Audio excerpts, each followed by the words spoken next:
Colin.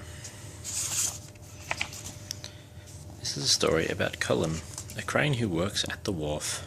While everyone gets ready for a party, Colin looks set to spend the night alone, but with good friends to help, he may just get some cheer after all.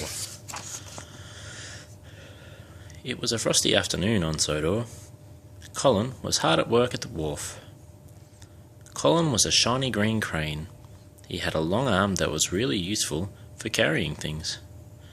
That evening, a party for the children of Sodor was being held in the Thin Controller's garden. His house was near the engine depot, so the engines could enjoy the party too. Colin's friend, Freddie, was very excited. There would be presents and fireworks, he said. But Colin didn't look quite so excited. Just then, the Thin Controller cycled into the wharf. "All of these crates must be unloaded before I leave for the party tonight," he told Colin. "You can count on me," Colin replied. "I must go now," said the Thin Controller. "I'll be back later for Freddie to take me to the party." The Thin Controller rode away on his bicycle. "It will be the best party ever," Freddie peeped. Colin still didn't look excited. He couldn't go to the party. He had to stay at the wharf. He didn't have wheels like the engines. "I've never been to a party," Colin sighed. Freddie felt sorry for his friend. Then suddenly he had an idea. "If I move the party to the wharf," Freddie thought, "Colin can have his first surprise party." Freddie steamed out of the wharf to put his exciting plan into action. Freddie's first job was to find the Thin Controller. On his way, he pulled up by Peter, Sam and Rusty. Peter Sam was pulling a flatbed filled with crates. The crates had lots of colourful lights and presents on top. Rusty was pulling another flatbed. It was piled high with boxes of fireworks. "We're taking the cargo to the Thin Controller's house," Rusty told Freddie, "for the party." "The party is now at the wharf," puffed Freddie.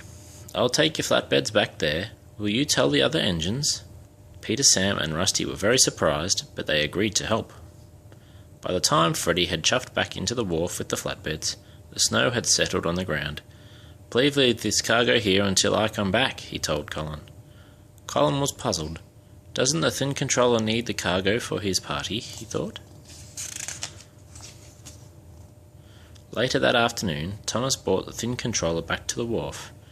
When he saw the presents, lights and fireworks, he was very cross. "They should be at my house for the party," the Thin Controller shouted. "Colin, load them onto the barge." Colin didn't want to get Freddie into trouble, so he kept quiet.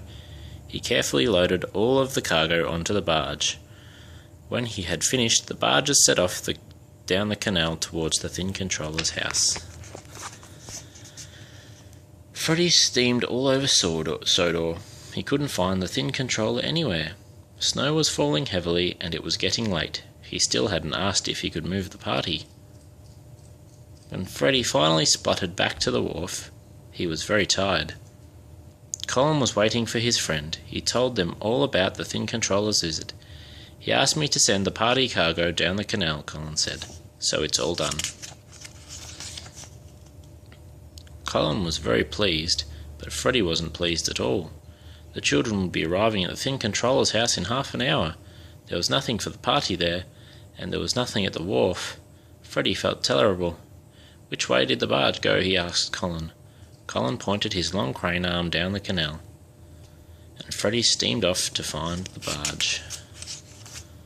The Thin Controller was very cross when Freddie finally pulled up next to him. "Where have you been, Freddie?" he snapped. Freddie told him all about his party idea to move the party to the wharf. "I'm so sorry, sir," he sniffed. The Thin Controller was quiet for a few moments. "You should have asked me first," he sighed, "but you can have the party at the wharf." Freddie let out a happy toot. He just hoped he could find the barge before it was too late. By the time Freddie caught up with the barge carrying the party cargo, it was almost dark. "Stop," he called to the barge man. "Please turn the barge around and go back to Colin. The party is now at the wharf." The barge man was very surprised, but he quickly stopped the barge. Then Freddie headed back to find Colin. It was time he told his friend what was going on. When Freddie pulled into the wharf, Colin had just finished his work for the day. "I've got a story to tell you," puffed Freddie. He began to tell Colin all about his party plans. Colin was surprised and delighted. "You moved the party for me?" he blushed. "Well, we'd better get to work." The friends quickly hatched a plan. Freddie steamed off to collect the children, while Colin waited for the barge to arrive with the cargo. He had some unloading to do.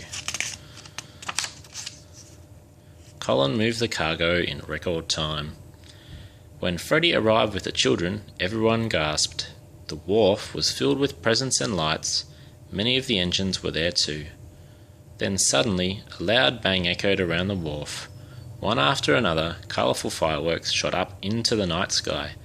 "Wow, thank you so much, Freddie," smiled Colin happily. "I'll never forget my first party." The engines whistled and the children cheered. It was the best party ever. The end.